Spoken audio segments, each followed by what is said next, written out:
What's up, guys? This is JD Rich here with another One Piece video. Today we are discussing One Piece 1157, The Legendary Bar. Let's get straight into it, guys. I got my notes right here ready to go ham and just go all out with you, man, today. This was a legendary chapter, man.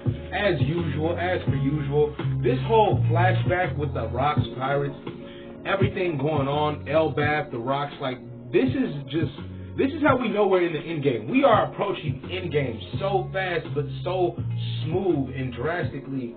It's just beautiful. Everything come together is just amazingly beautiful, bro. Let's just get into it, though. So, the chapter starts off with the Rocks Pirates actually doing a raid at the, the Foot Colony Temple. Now, as we see in this panel, we got Big Mom just hauling tail with the goods and whatnot. Wang Z and company behind her, all just going ham. Everybody's just plundering. Then you got Shiki, you got Sneaky Shiki and El Choku. As everybody's getting their treasure and they're ready to leave, you can hear somebody call El Choku like, "Hey, make sure y'all send down the lift so that we can come back up. We're still on the ground." Come to find out, it's Whitebeard, Kaido, and Kyo. Kyo the Hitman, all underground, right? Man, right after they get a transponder snail call to Ochoku, letting them know that they need to raise the lift, you got Shiki and his... Bro, Shiki is so grimy. Like, but this is a whole crew of ruthless pirates who are clearly out for their own games. They don't care about one another anyway, so, you know... Despite them being members, they don't care about one another, and they shouldn't have to. After all, everybody's there for their own gain and potential. Now, you got Whitebeard and Kaido and Kyo down below, and as Shiki remembers on the spur of the moment that they're down there, this man throws a bomb. He throws a bomb down below, trying to kill them and blow them up and leave them behind so that that's less treasure for them to split. As they're trying to flee, you hear Big Mom talking to the officials of the Foot Colony Temple, who claims that the goods and the treasure is actually for less fortunate children of the world and whatnot. And you know what? This might be one of the slightly few times that I agree with Big Mom, because she says if that's the case, why isn't it with them right now? Why is it all here instead of with those children right now? I'm paraphrasing, but that's basically the point she makes. If this money and goods that we're looting from you is really for the children that you supposedly help out, why isn't it all with them right now in their hands? Why is it in your custody? Why? Well, hey, it's a charity, but you know what I'm saying, not all charities are, I guess not all charities are stand up. You got some corrupt charities out there, and who knows, that might be the case in this instance, because right after that, you know, as we see that Big Mom is trying to head out, they try to shut the gates on her. They try to shut the gates and keep all those guys locked in there. But thanks to Whitebeard underground, who, when Shiki threw the bomb, I guess Whitebeard must have used his powers in time, or they're just that powerful that some simple bomb that Shiki threw down there was not just going to stop them. And I don't think that would. A regular bomb is not going to, even if that was a super bomb, whatever, that bomb was not enough to stop all three of them downstairs. Now, I think that Whitebeard's power is what saved him. Because we see that the island starts shaking, it becomes trimmered up and whatnot, the same way we see Marineford when Whitebeard used his powers then. The trimmer fruit gets activated and used, and of course Big Mom points out that this must be his handiwork. Whitebeard, well, known as Newgate at the time, I don't know if he was fully Whitebeard, but like, yes, Edward Newgate. He caused an earthquake that allowed them to escape and also come back to the surface and stalemate the rest of the Rocks crew from just escaping without them, especially leaving them out of the treasure that they're all supposed to equally split, who Shiki tried to rule them out of. Because, you know, as dirty as Shiki is, why wouldn't you expect him to sabotage and backstab amongst the crew initially? Like, they say everybody was, but like, Shiki, I could definitely see you could expect that the most from him. So, we later on moved to a panel with Kaido and Whitebeard talking, Kaido actually admits that he's actually jealous of Whitebeard's ability. He wishes he could do that. Get them, because he not only got them out of that jam, but like, yo, the Tremor Fruit is a awesome ability. Let's just go there. That Tremor Fruit is just so cracked and powerful. And you know, Whitebeard states to Kaido that, okay, listen, if you're gonna, so you want a Devil Fruit, huh? You want a power? Well, you better choose wisely, because once you choose it, you're stuck with it for life. And Kaido actually laments on the fact that that's good advice, because Whitebeard reiterates, yo, just choose the power wisely that you're going to choose if you really want to power that back, because you are, as I said, stuck with it for life. Now, funny moment, man. Hitman Kyo, he actually charges up at Ochoku, wondering like, yo, which one of you left us behind like that, and which one of you set us up to die? Like, really, which one of you guys did that? Like, who's responsible? Like, I gotta hear this right now. Ochoku, in a nervous fashion, points at Shiki. Like, Shiki's over there. And you see Shiki flying off, ducking, like, oh my God, oh man, I was so worried about... Liar. You were, like, Shiki... I find it hilarious, the actual gall and audacity of Shiki to act as if he was worried about them when he's the one who threw the bomb. And then, of course, Kyo was like, yeah, of course it would be you, dude. Like, don't hit us with that crap. Of course it'd be you trying to sell us out and basically have us killed while we're participating in a raid. And I ain't gonna lie, that was clutch, though, how Shiki thought he could do that just so they could have more treasure to split.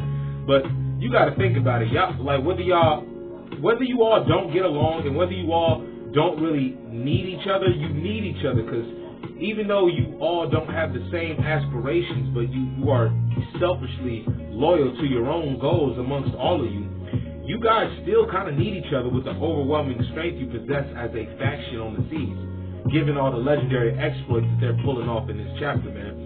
Because we later on learn that they have gotten, in just 2 years, I'm gonna get to that, but they have been going off the rails as far as the crimes and the looting and the plundering that they have done so successfully together. Now we see that Captain John actually goes up to Rox on the outside and he laments and he points out, yo, Rox, we got the Navy approaching the shore. Look at all this. Man, you got a bunch of Navy warships all coming to gun these guys down and take them out at the same time, man. You see the Navy officers posing and ready and whatnot. Then you see Rox commanding the crew like, hey man, like we ain't got time for that. Everybody gather up. What's taking y'all so long? Because, you know, they're trying to backstab one another, and Shiki's the leading cause of that. So as we see that John points out the Navy's arrival to Rox isn't phased at all. He really doesn't care. Rox is no F's given. It's on site. Whether it's the Navy, government, or whatever, it's on site. So as we're moving on, we see that Whitebeard actually questions the arrival. Like, yo, that was actually pretty fast. How is it that they arrived so fast? Like, is somebody leaking out our plans? And I think that's a very important tidbit right there. The fact that Whitebeard suspects somebody to actually leak out their plans and whatnot to where the Navy just arrived so swift and fast. I mean, you could think that the Navy arrived because they look at the Rox crew as a can't wait emergency. We gotta get on these guys and move on fast. But at the same time, you know, with the way Whitebeard says that tells me that what if somebody amongst the crew actually did leak out the information about them doing that raid, supposedly to get some members caught so that way they could avoid splitting less treasure in the future. Now, I would easily think that Shiki probably led the Navy straight to him, maybe dropping a dime on snitching on a transponder saying, like, hey, we're going to rob this bank tomorrow. I'm going to make sure I kill 3 of them, so just y'all can take those 3 and let the rest of us go. It'd be easy to think that, and I slightly kind of do, but maybe it was somebody else, because it's just something about the way Whitebeard says this, wondering if somebody is leaking out their plans, and considering the fact that they're all at some point betraying one another, as we saw in this chapter with Shiki, it'd be safe to assume that somebody did leak out their plans and escapades amongst them. Now, who? I don't know. I can't say right now, but I don't know who to suspect. Now, it'd be obvious to say Shiki, but I don't know if Shiki did it this time. Shiki may be a dog, but I don't know. The Shiki seemed like the type to snitch on somebody in the crew that he's running with, probably, because they don't have any loyalty to each other, but you never know. Now, Rox commands the crew to get ready to fight with the Navy's arrival, and he literally demands them to sink all their ships and to plunder everything from them. Man, as you see in a panel with Rox swinging his sword, and you see the Navy just reacting like, because they're just in shock at how strong Rox is, because he's just cutting them down, not just by himself, but Rox is obviously doing damage to this naval fleet. Like, I don't know, I couldn't count, I think it was like 7 to 8 warships that they sent. They really should have sent 20 just to have a chance, and even with that chance, they still would have lost. But with Rox, man, this man is just going all out. So he orders the crew to get ready and fight, and it's all hands on deck with the brawling. Man, we don't get to see much of it, but we do see Rox swinging his sword and literally destroying the Navy. So it's later saying in a panel, next to saying in the panel box from the narrator, that in just 2 years, in 2 whole years, we see that the Rox committed 16 raids, sank 76 sunken ships, and then we got 14 ports being reduced to ash, just reduced to oblivion. They ruined the nation. They committed 3 violations of Article 18, whatever that article is, I guess, you know what I'm saying? They break the law. And then they erased 25 criminal records. Like, what I don't get is, what are you doing, with what y'all are doing, how is it that you got time to get a criminal record erased, given the crew that you are? Now think about that. They got 25 criminal records erased. Where do you get the time to pull off such a thing? And who amongst the crew is behind that? I think Big Mom, given that Big Mom and Captain John, given that they both have contacts spread throughout the sea, given that they were looking for information on the Giants of Gallyraw. So I wouldn't be surprised if they got people who can pull the strings to get their records erased. I mean, who knows? But the fact that this infamous and notorious crew got 25, like, how can you get your criminal record erased when you're a part of the Rox faction, when you're a part of the Rox crew? How do you do that, man? I'd like to know more about that. I'm just curious, man. They make it seem like they're collecting those stars on one of the Grand Theft Auto games. When you got your wanted level up here. If you don't know the cheat code to imprint to get it out, you at least got to find the stars in certain Grand Theft Auto games. There's the floating stars. San Andreas, for instance, you find a star, you get a star off your wanted level. So, yeah, man, that's just amazing. But we learned that even with Roger sailing the seas, despite his arrival and pirating on the seas, that era was referred to as the era of Rox. And no doubt about it, man, look at what they're doing, man. They are, despite them being a bunch of backstabbers amongst each other, their overwhelming strength and notoriety as a crew, it's just shockwaves throughout the whole world. Like, you having this amount of entities banded together on the seas, that is just havoc. That is havoc on a boat. That is havoc on a ship. Everywhere you go. But where the Rox goes, havoc and chaos ensues because they are just that. Like, they're just that. You can't help that, man. It's amazing. This is amazing to me so far. Now, we go into the New World. Now, in the New World, we're at a land called Inishi or something like that. Inishi or something like that. And this is the same country of people we find out who helped Harold and the Giants of Elbaf back when they were going through that famine. And all those natural disasters were occurring on the land with the fish being frozen, the rivers freezing, the crops drying up from the soil. You know what I'm saying? Everything was just bad. And this nation came together and helped Harold, giving them food and all types of supplies. Now, Harold pulls up on these people. Harold is simply trying to repay the kindness that was showed to Elbaf. He's literally trying to just repay them with open arms and hands, the same way that they extended to Harold in the country when they were in need. Then you got these government agents like apprehending these people, man. Actually trying to manipulate Harold, like, yo, this has nothing to do with you. You're an outside country that has no border relations with anyone affiliated with the world government. Like, you guys are outsiders. Your borders are closed off, so we don't, like, this says, mind your business, Harold. And that's what he's saying in a way. And Harold is saying, like, yo, what is up with the government trying to decree who has rights and who doesn't, especially who can ally with who and establish relationships and ties with whoever? You know, why does the government always have a say-so in that department? Then you got this agent mocking back at Harold like, yo, if you interfere with this, you're just ruining your chances of actually becoming a member nation of the world government. Leave this place, Harold, and stop sticking your nose in business that doesn't concern you. These people don't concern you at all, Harold. So stay away. Get out of here. One of these guys actually shoots a woman. They shoot a civilian of this nation. And this sets Harold off. It set me off, too, because, like, you know, I can't stand the government in one piece. I can't stand the government in real life. Right? Hey, I'm going to skip over that part. Just forget I said that, but still. The government is corrupt. Hey, like, if you ain't going to hear it from me, you're going to hear it from somebody.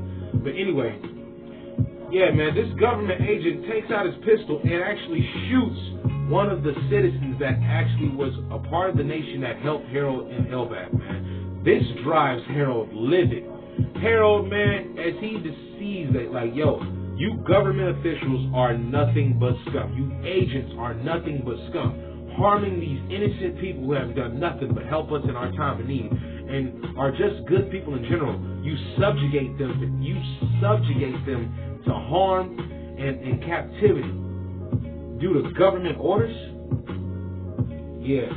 So we get Harold jumping off of his ship and just charging in to help these people, and rightfully so. Harold jumped in and he brought pain upon these world government punks, because that's what they are. They're punks. This Ava, he shot that lady so effortlessly, man. That agent, that was a scumbag of an agent, man. I'm glad Harold retaliated the way he did, because no. If you're going to harm these people who helped us, we have no choice but to act. We're not going to sit aside on the hopes that we get to join the world government while watching you abuse some citizens who helped us at that. We can't do that. It's not what Elbaf is about. No longer. No. So we learned in the newspapers that the newspapers basically lied and said that Harold was using his pleas to join the world government as a ploy to basically plunder and destroy things and destroy his government ships and whatnot, when really we know it was the other way around. It was Harold saving people from the government and their carried out orders of abuse and tyranny. So the newspapers printed it as otherwise, as if Harold was just running around causing trouble and then manipulating the government through the excuse of using his country to join the government as a means to do whatever he wants. Harold was just trying to help people.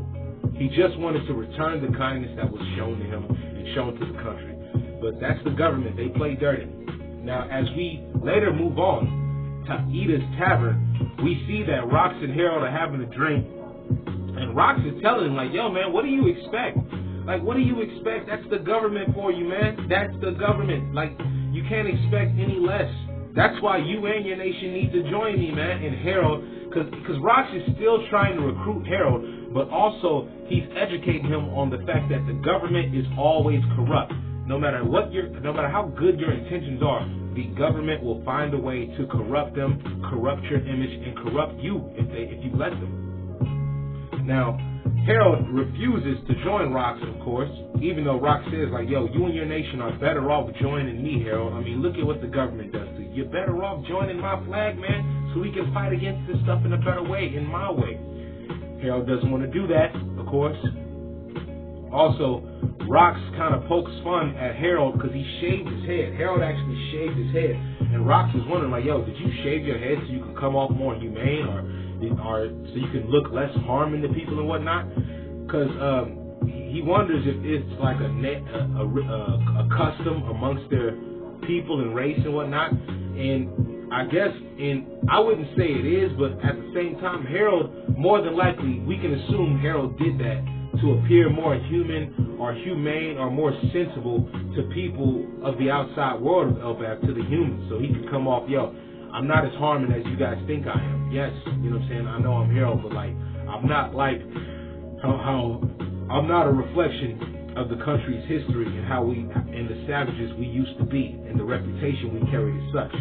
So we see that Rox actually laughs, but also because Harold mentioned that Garp even laughed at his head. So we learned, so in this scene, we actually learned that Harold met Garp before. Garp and Harold met. And I really need to, I hope we get to see what happened during that interaction, because I would just love to see a conversation between them. Harold said that Garp laughed at his bald head, but at the same time, when we get to the Marine headquarters, I'll get to that next, but we know that Garp actually respects Harold, you know, same way that Zebek does. But yeah, Garp laughed at Harold's head, and you know, Rox kind of did too. But also, Rox pointed out that like Garp hates the top brass. Garp, that guy, he hates the top officials of the government and the organization of the government. And he hates the top brass. As we know, Garp has a disgusting taste for the authority of the higher-ups. That's why Garp refuses the admiral position, because he'd be at their will and beck and call to do their bidding, and he couldn't refuse the orders. But with Garp being a vice admiral, he has more freedom to make change, because one, his strength is basically admiral level, but he chooses the rank he chooses to basically have the right to do as he pleases with his high authority. Because vice admiral, that's a high authority. And if you got the strength of an admiral plus, you can pretty much do whatever you want. That's why Garp can do what he wants, because he has the strength to back it up, along with the title of being the hero of the Marines. So, yeah, Rox points out that that Garp doesn't like the top brass, and Rox even says that Garp would actually be better off as a pirate. Like, can we just appreciate that for a minute? Imagine Garp as an actual pirate. Garp would be a menace as a pirate, man. I mean, I'm kind of glad that Garp is a Marine, but Garp as a pirate, like, imagine that. That would be wicked. That would be so ill. Like, and what's crazy is I can only imagine what Garp's bounty would be. I'm gonna put, if Garp was a pirate, like unanimously, I'll put him at 5.5 billion. Yes, if Garp was, I'd start him off at 5 billion and then go up from there. Start him off at 5 billion, definitely 5 billion, 5 easily, minimum 5 billion on Garp's head as a bounty. So, as we're still continuing on with the conversation with Harold and Zebek, Harold points out that, yeah, there may be trash and corruption amidst of the government and Marines, but the Marines are actually a good organization. The Marines actually do help people for the most part. They save citizens, they save people, and they look after others. And some of our giants of Elbaf are actually a part of the Marines. We learned that John Giant actually comes from Elbaf.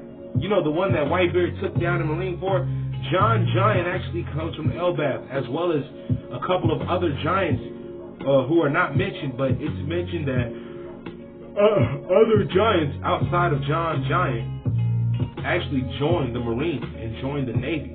So, you know, which takes us back, because remember in Marineford, when Kizaru was telling the Giant Squad, hey, yo, guys, make sure you look after the sky, because Marco the Phoenix was in attendance at the war, and they didn't want Marco flying over and getting aced. But also, John Giant wasn't the only giant at the Marineford War. Those other giants, we can now assume and naturally speculate that they came from Elbaf as well. It's obvious, though, right? Those other giants who were in attendance at the war, outside of John Giant, they came from Elbaf. Now, another thing that I'm going to speculate, Jaguar D. Saul, because I'm going to bring him up later.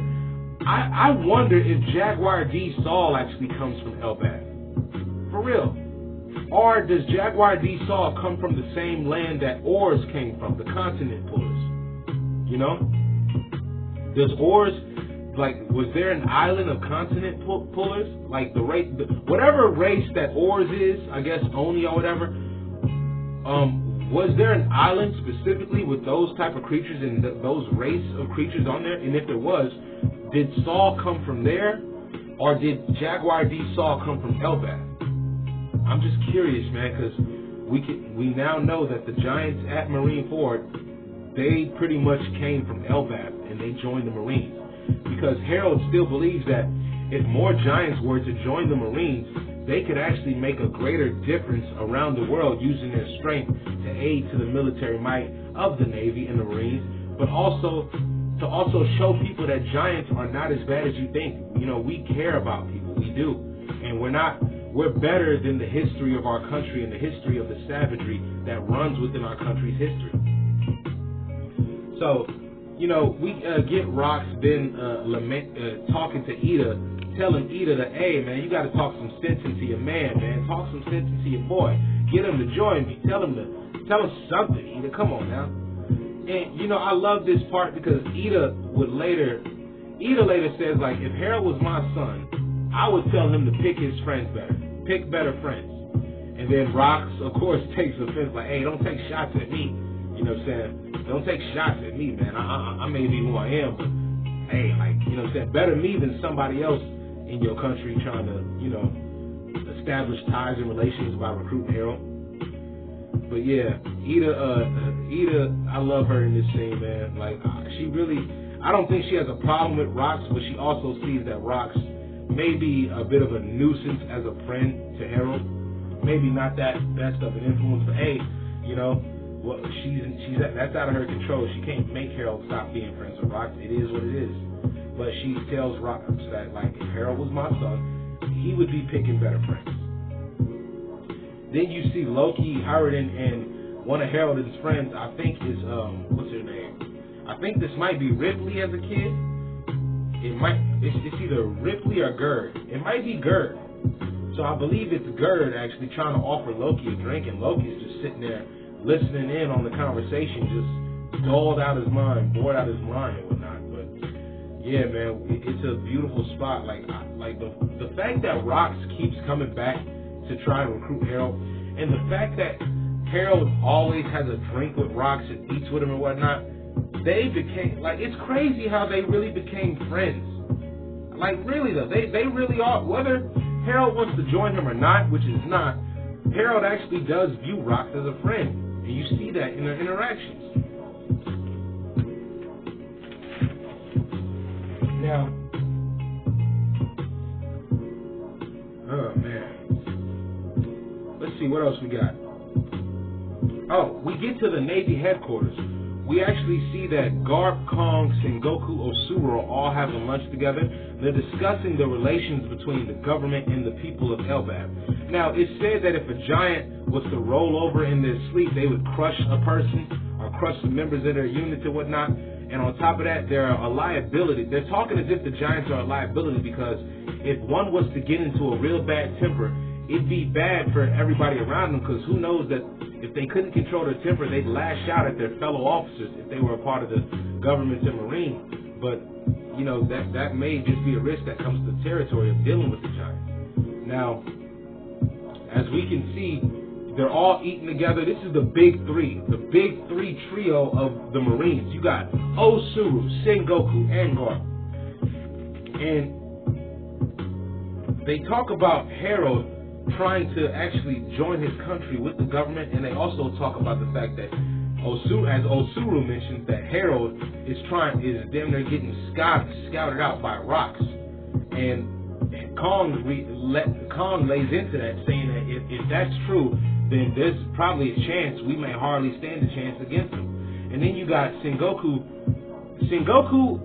and Garp both give Harold the benefit, even Kong is somewhat, and Osuru as well, but she has concerns given Harold is being attempted to be recruited by Rox.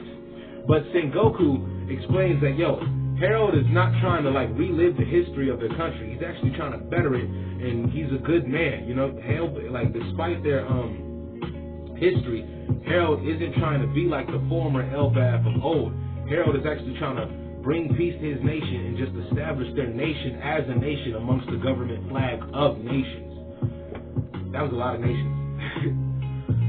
Yeah, and then Garp actually says that, so the government is okay with them letting them join the Marines, but nothing more than that. They're just only okay with letting them add to their military might and power. That's it. That's all they're good for. And Kong, as Kong explained, They're stuck between a rock and a hard place because you can't look past Elbaf's history. You can't look past their savagery of history and the fact that they're a warrior race, because that's always going to come back into a factor of play when these guys are considered for joining anything government related, whether that be with Marines or nations.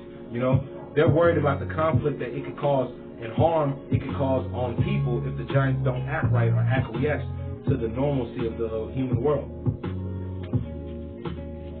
Now, Garp is actually after, as he says, Garp is after that type of strength. Garp is after, in pursuit of that type of strength, like that the giants possess. So Garp wants to be, I think Garp basically wants to have giants on his side, fighting on the front lines with him. You know, you could easily look at this as Garp wants to be on the same level as giants in terms of strength, which I already think he is, but at the same time, I see it as Garp wants the strength of the giants allied with him on the front lines as a Marine officer. He would love that help. That's the kind of help that Garp wants, aside from Osuru and Sengoku.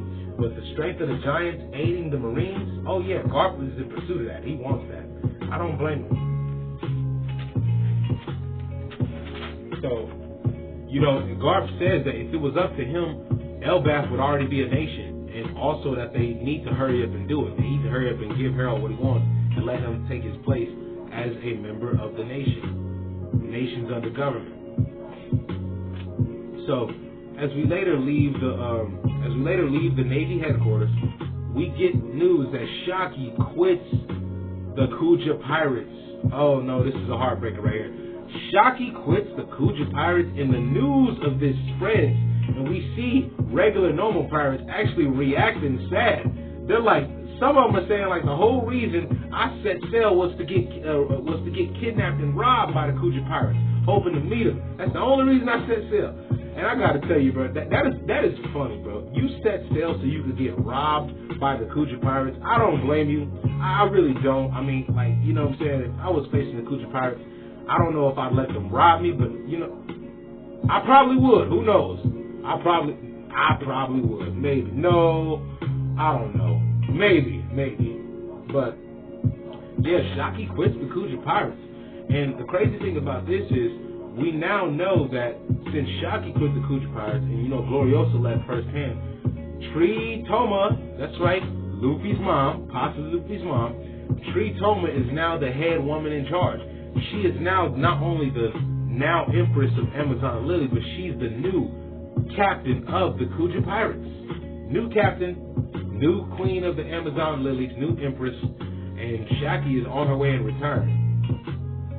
You know, Big Mom and then Stussy, we see a panel of them sitting together. And we notice in this panel with Big Mom and Stussy, not Stussy, Gloriosa, we notice in this panel with Big Mom, Gloriosa, that you see Bobbin sitting with his arms crossed. Then you see a little Katakuri. You see a toddler Katakuri on Big Mom's shoulder. And Gloriosa is wondering what Shaki is up to. Like, what is she planning? How could she just quit? What's going on with her? And then you get Big Mom talking about, yo, you think she's left to pursue a man like you did? I'm so glad that this was mentioned, because a lot of people were like, I have a speculation that Gloriosa fell in love with Whitebeard. Now, obviously we see that she's still pining after Roger in this chapter, but I think those feelings change. I believe that Gloriosa does fall in love with Whitebeard. I believe she does, and I'll make another video involving that. But, you know, we obviously see that Gloriosa, as she gets asked by Big Mom, do you think love sickness ruins the island of women? Like, is that why your girl Shaki left the crew to pursue a man like you did? So the thing is, Gloriosa left the crew to pursue a man, and you naturally think that man is Roger, but she could pursue Roger under her own ship and flag. Why would she join Rocks to possibly pursue Roger? What's going on there? Because it's like, if you're after Roger, why are you on Beehive Island? I wouldn't take Roger as the type to visit Beehive, because one, it's not his territory, and he has no really business visiting there when he has other adventures he wants to do. But because Gloriosa said she wouldn't forgive Stussy if she went after Roger, but hold on. Does Gloriosa think getting to Roger is the closest way to getting to Roger is by joining Rox, as if to make Roger jealous, or to be closer to Roger due to Roger and Rox possibly having multiple run-ins to each other on the seas? Who knows? But Gloriosa is after Roger, and Big Mom wonders if Shockey is on the same type of mission, but maybe not involving Roger, but with a man in general, as far as leaving the crew to pursue something. But yet, Gloriosa, she makes a smart comment, like, because when Big Mom mentions love sickness, Gloriosa makes a smart comment like, yo, you wouldn't know anything about love, considering the fact that you crank out kids like they're popcorn. She basically called her she called her a habitual baby mama. Habitual baby mama. You have habitual kids, Big Mom. Always popping out kids from your womb. You are a habitual baby mama. That's what you are. You always pop out kids. And who are the fathers? I mean, we don't really know. We know Siobhan's daddy. Siobhan and Lola, we know their daddy, but we don't know everybody else's pops. So, either way. Now, Gloriosa, like I said, Gloriosa said she wouldn't forgive Shockey if she was after Roger. However, what is it about Gloriosa that made her join Rox in the first place? That's always going to be an open-ended question to me, because maybe it has something to do with Roger, but also, why did you join the Rox Pirates, and did you lose the Davy back fight if you were challenged to one at all? I don't know if Rox has any gender discriminatory against, violence against women. Who knows? I wouldn't think that Rox is violent towards women at all, but like, how did Rox get Gloriosa on his group? So, and Stussy, we get a panel of Stussy actually pining after Whitebeard. She wants Whitebeard, saying that, yo, Whitebeard, you only got eyes for me, right? You know what I'm saying? You only got eyes for me. And Whitebeard's like, yo, I've never been in love with you. I have no feelings for you whatsoever. I ain't got that. And she then jumps and starts choking Whitebeard, saying that basically, yo, do you know how popular I am? I'm Buckingham Stussy. And she's like, isn't that enough? Like, that should be good enough, right? And she says, no, man, I only want you. Wringing Whitebeard's neck. And like I said, and this doesn't get her any closer to Whitebeard. Whitebeard says, like, yo, I've never been in love with you, dude. I've never been in love with you, girl. I ain't never been in love with you. This just further draws me to the conclusion that Whitebeard, it's something about it that draws me to the conclusion and prediction that Whitebeard actually fell for Gloriosa. But everybody's falling for Shockey right now, because as Shockey arrives on the island, she states that, yo, I'm going to hide out. I'm going to hide out on this island for a little while, because it doesn't matter if I retire or not. The government will still view me as a pirate, and because of everything I did as a pirate, I'm not going to be safe just staying in the Amazon Lily, because they're going to come after me. But if they come after me, I'd rather be swarmed by a bunch of rough and stuff, savage pirates, than to be at an island full of all women that I could potentially cause harm to by staying there, because the government is after me. So if Shockey would have stayed in Amazon Lily, she could have brought harm onto her sisters, and fellow women there. Because the government would come after Amazon Lily, and it'd be obvious they'd come for Shockey. But if they get consolation prizes as the other women there, they would be taken in. Oh yeah, they'd be taken in. Oh man, excuse me. So Shockey charms the pirate. When Shockey arrives, she charms the pirates, man. She charms everybody with her presence alone. Shockey has these boys drooling over her. You know what I'm saying? It's just crazy, man. And these guys really go out their way. Like, oh, like, this island is too dirty for you. Let us clean up. Let us do da-da-da-da. Then you got Shockey requesting that they build her a store/bar and also plant some flowers and whatnot. And these guys actually do it. They actually do it. Like, of course, you know what I'm saying? But they actually did all that. And then you got Rox returning. When Rox returns, he's wondering, like, yo, what is she doing here? How did she even... You see Shockey coming out of the bar that they built, which is known as... Shockey's rip-off bar, the same kind of concept behind the bar that we see she owns in Saba Odi. So basically, the same kind of bar that she has in Saba Odi she had during this flashback, not the exact replica, but something along the lines of the idea of her having a rip-off place. Really is crazy though, and you see Shockey actually putting on an apron, tying her, flexing her hair a little bit. Bro, when the Rock's Pirates return, and all the main members are looking at Shockey.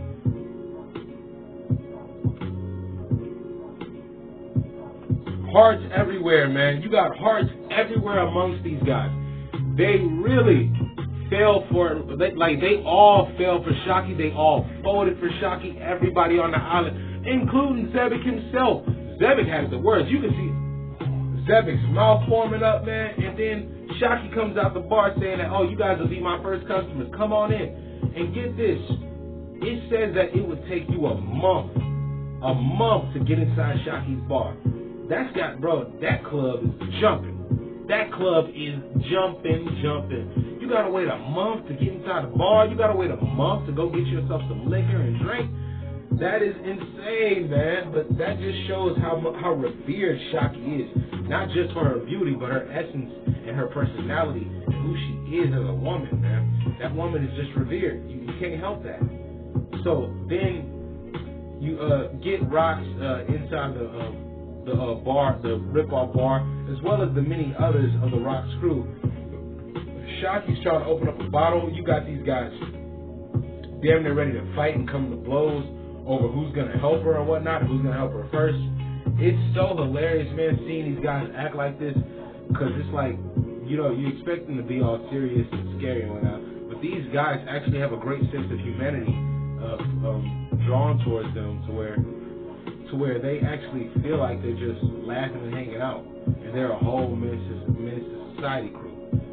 So yeah, man, later, at the end of the chapter, we actually end up with the girls say, right? We end up with the girls say in the throne room, of course. We're not, I guess, the throne room, I'm not sure. But we get the girls say, ending off on a note saying that, okay, Harold wants to become a part of the world government. Fine, we'll let him. We will let Harold become a part of the world government. Only on the condition that he and the Giants of Elbaf kill Rocks. And I'm just going to go on the limb and say this. I don't believe Harold was the final blow to Rocks. I don't believe it one bit. Given the friendship that they share, I don't believe it. Because remember, Harold was stabbed in his back by his own men. His own men have nothing to do with Rocks, but more to do with the world government. I believe that Harold was killed by his men due to manipulated narratives and agendas by the world government. Plus, them using Harold is just a black guy. It's like a blame the black guy excuse. You know what I'm saying? Not that I'm trying to start a racial war on my channel or nothing like that. But yeah, it's been amazing so far. It's been so amazing watching this all come together, because remember, when Harold was stabbed in the back by his own man, Loki came to discover this, and he killed all the men, but was standing over his father's body. So he naturally took the blame for it, but it wasn't Loki who killed Harold. It was the CP0, CP9, or CP agents in general. And, them expecting Harold to just offer a guy like Rocks, you realize, bro, that even if Harold fought Rocks one-on-one, that still wouldn't be a one-on-one battle between Rocks and Zebek. I would not take Harold lightly, but also I'd be overwhelmed a little bit if I didn't say that Garp or Roger may have already won the fight, possibly before it even started. I mean, not Roger, Zebek. So I don't believe that Harold would stab Zebek in the back. I just don't believe that, man. I don't believe it at all. And I believe that Harold's refusal to do this is what really led to his death. He refused the government's order, and they said, fine, we'll have to get Elbaf under control ourselves. Let's appoint a new leader after we kill their current one. So, yeah, man. Other than that, what do I rate this chapter? I give it a 8 out of 10. 8.5 out of 10. I gotta be honest. 8.5 because one, I expected to see some more action, but this is a good chapter. I give it an 8.5 out of 10. I have no problem with it really, and that's still an amazing spread that Oda made, man. So everybody out there, I hope you enjoyed this video. That's been my review time for today. This is JD Rich signing out from you. And remember, a piece of life is life in one piece. Peace.